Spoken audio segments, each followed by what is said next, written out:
So I know a lot of what we'll be talking about in this talk is college and university age education, as it should be as a university.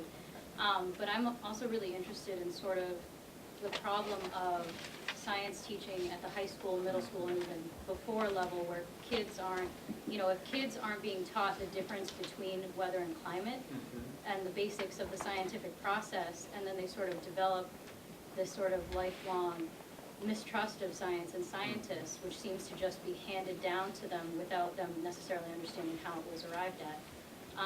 How does that sort of play into this, and what needs to be done so that those sorts of failings aren't feeding the fire? Well, that's a very good question. So let's start with and it's again something I'm not by no means expert on. You said high school and junior high and even below. So let's start with the even below, okay? With little kids, right? I think the worst idea in the world is to get them all freaked out about climate change or anything else. Up to a certain age, and I don't know quite what it is with my daughter, I think maybe it was like 11 or 12 or something. It struck me that the basic job of the parent was to get your kid to fall in love with the world around them, the natural world. Very few people fall in love with like terminally ill people. Okay, it's too scary. It's like this person's going to die. How can I commit myself to that? So if your sense of the world from the sort of moment you encounter it is that it's about to end or whatever, well, why not go play Angry Bird, whatever. So that's really important, and in that same sense of engagement. I've never taught school that age. I've taught Sunday school that age. I've been a Methodist Sunday school teacher much of my life, and my Methodist Sunday schools were, I'm afraid, basically we went on field trips. We just went on hikes all the time because it seemed to me just important to get everybody out in the natural world. Important theologically, but just important to their development. And you'd be amazed at how little of that goes on. I remember once taking high school kids, just on some other thing, just some camping trip. Now, I lived in the Adirondacks most of my life, so these were kids who'd actually lived in the middle of the wilderness, but not really, We got out and we were camping, and it was a new moon, so it was a really dark night. We were on an island in the middle of the lake, and of the 6 high school kids I was with, really, it became clear that 4 of them had never been shown the Milky Way before. Okay? And their response was appropriate. It's like, freak me out, dude. Which is, the moment at which we became human. It was the moment when some ape looked up from his, freak me out, dude. As kids get older, it's, again, the key thing to me is not understand. It's less like having a detailed understanding of the exact mechanisms of everything, and much more having some sense that there are things that you can be doing that matter and feed in. So the kind of educational stuff in Vermont, for instance, that I love are these farm to school things that get people thinking about where their food comes from and what it means. They're all the schools that are working on installing solar panels or wind turbines in the school so people can begin to sense how that all works, The strain on science education is important, but it matters in a sense less to me than the rest. Partly because, in the end, the science of stuff like climate change isn't all that complicated. Oddly, one of the things, when we started 350.org, we took the name mostly because we needed to work globally. And so we needed something that translated across linguistic boundaries, and Arabic numerals were good for that, right? Means the same thing everywhere. But everyone's like, it's too complicated, no one will understand it, it's too... Turns out not to be a problem at all, Everybody understands that kind of... it's like, 350 is where we need to be, and we're at 390 now. So that's not hard, we're too high, okay? We have too much. It's like going to the doctor, and the doctor says, your cholesterol is supposed to be 200, it's 260.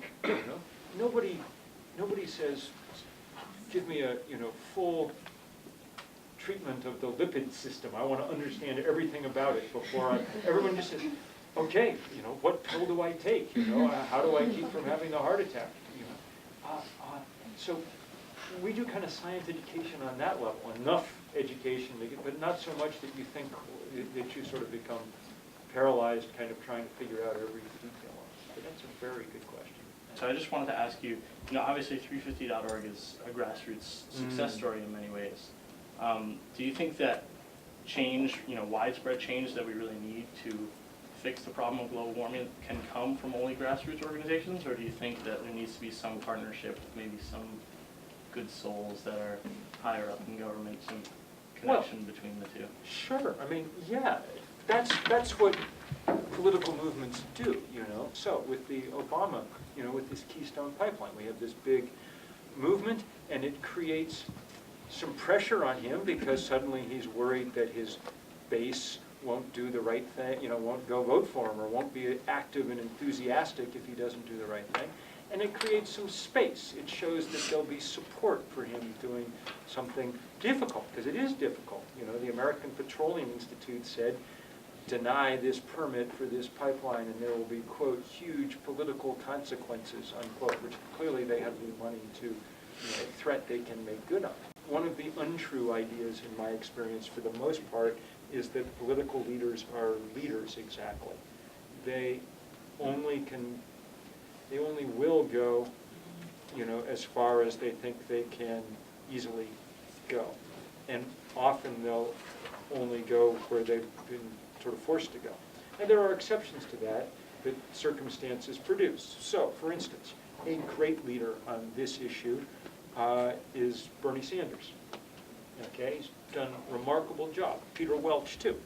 But it's because, they come from Vermont, so they know they have support for doing this kind of thing, and they know they're going to win their next election, so they have room to maneuver. They're not that worried about the American Petroleum Institute because, in fact, the American Petroleum Institute could put $1 billion into running ads against Bernie Sanders, and he would still win 60% of the vote. Thank God. But in the larger sense, you have to. The point of having movements, grassroots movements, is to create space and pressure. I guess my question is from your experience working with. Seems like you're working across the board with ages, but from talking with friends of my parents and adults, and mainly the employed, a lot of working people think they're too busy, between their daily schedule, their kids, and they're aware of what's happening, but they don't think they have enough time to really do anything. From your experiences, is there something that jumps out as a way that they reconsider? Well, in organizing terms, I've really come to conclude that the prime targets for organizing are young people and old people, precisely because they have time. And it's, people in their 30s and 40s and stuff who are the hardest to reach because they're, making money and have their kids and whatever. And it's more difficult. But you can actually get them involved often because their kids get caught up in something, okay? Or their grandkids or whatever. That's a very effective way to organize people. One of the dilemmas that organizers always face is, do I worry about reaching the people who are hardest to reach, or do I go and reach the people I can reach most easily and get them going and involved? And I tend to favor the second approach. I spend very little time, for instance, worrying about how to convert climate skeptics and denialists and things into action, because I just think it's usually impossible. It's based on some psychological or ideological fixation that's very hard to overcome. And so I'm going to concentrate on dealing with this 65 or 70% of people who are open and understand that there's a problem and try to get them going. And the same thing, I wouldn't, reaching, some guy who's working 60 hours a week, that's the hardest person to get involved in organizing. So that's why it's a good thing that, you can reach people at college and at the retirement home, which are, very excellent both very excellent places to go organize. One of my favorite pictures from 350 things is, there's a whole bunch of pictures of, where there'll be 75 ladies with their walkers, but they've got their 350 sign. And believe me, those are the kind of pictures that congressmen and stuff notice, because unlike college students, every old person votes every election. So they pay exquisite attention to what old ladies are thinking at any moment, They're a powerful constituency. There's a question back there. You talked earlier about the falling in love with nature at the early ages. And I know David Sobel talks about no tragedies before the 4th grade, for example, in education.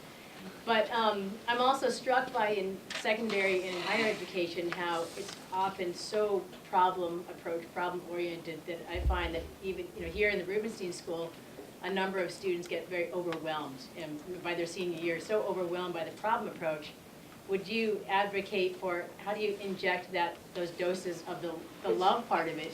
Everybody should be on field trips a lot of the time, just out in the world, so that's good. But just explaining to people constantly what the problems are strikes me as a backwards way of doing it. The way to do it is to get people, this word praxis, that you learn best by doing something. That's, in fact, in some ways, it's almost the only way to learn. If you're engaged in this fight, say around climate change, if you're doing something at 350, well, you have no choice but to kind of learn what the problem is and how it works. You can talk about it and be part of it, but all the time you're feeling as if you're, working on it. I mean, partly I started organizing, I think, just out of psychological self-defense, having written about all this, I needed a way to sort of allow myself to cope with what I knew. And if you don't have some way of doing that, then you might as well not even take the course, in a sense, because it is so overwhelming to learn all that we face without having some outlet for how do we change it.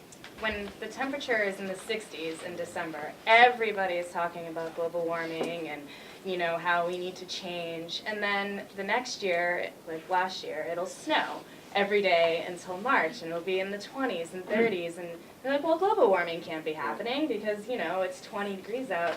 And I guess, when I talk to my friends, I'm like, well, let's talk about climate change. Let's not necessarily talk about global warming. And so what do you think the allegations are between the term climate change and global warming, and how can we educate people? So it's probably good to talk about climate change and stuff. I mean, when we first started talking about this, I wrote the first book about all of this, and back in 1989, when I wrote about it, we called it the greenhouse effect. So this was, we've gone through several name changes, but I think the important thing to get across to people is that what's happening is a change in the frequency of extremes, okay? So that's why we're going to do this Climate Impact Day around the world, and here in Vermont, where we need you guys signed up to help. I mean, what happened with Irene was incredible. Okay? It wasn't, if you think about it for a little while, it was just astonishing. We have 250 years or so, Amy, of rainfall records in the state of Vermont, something like that, which means there are, probably 10,000 or 20,000 rainstorms cataloged, okay, over that period of time, maybe more than that. So any of you who have ever taken a course in statistics know that the odds that you would ever set a new one-day rainfall record are small, right? Very small. But that if you do, given that many that high an N, that you should break the old record by, if you're going to break it at all, by a millimeter, right? I mean, you should have all this. We were breaking, in Irene, one-day rainfall records by 25 and 30%. Binghamton, New York, the next week as Tropical Storm Katie made its way a little bit west of here, broke its one-day rainfall record, which is also 200 years of record, broke its one-day rainfall record by 60%. okay? These things should be impossible on a, except that the planet on which these new records are being set is a different planet than the one on which all our 250 years of accumulated wisdom is about. And so I think it's important always to try to get across to people the scale of these very large changes. So the changes in extremes in frequency and the changes in very large-scale systems. So the fact that there's 40% less ice in the summer Arctic than there was 40 years ago, or the fact that the ocean is 30% more acid than it was 40 years ago.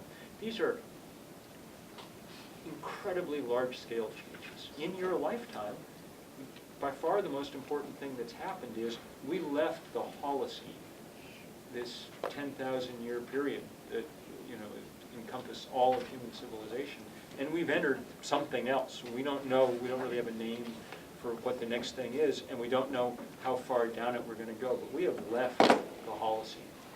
We're no longer in the geological era in which you and every other human being that we have a record of was born, okay? And that's a fairly stunning thing to try and apprehend when you think about it. And that's, I think, sort of what we try to get across when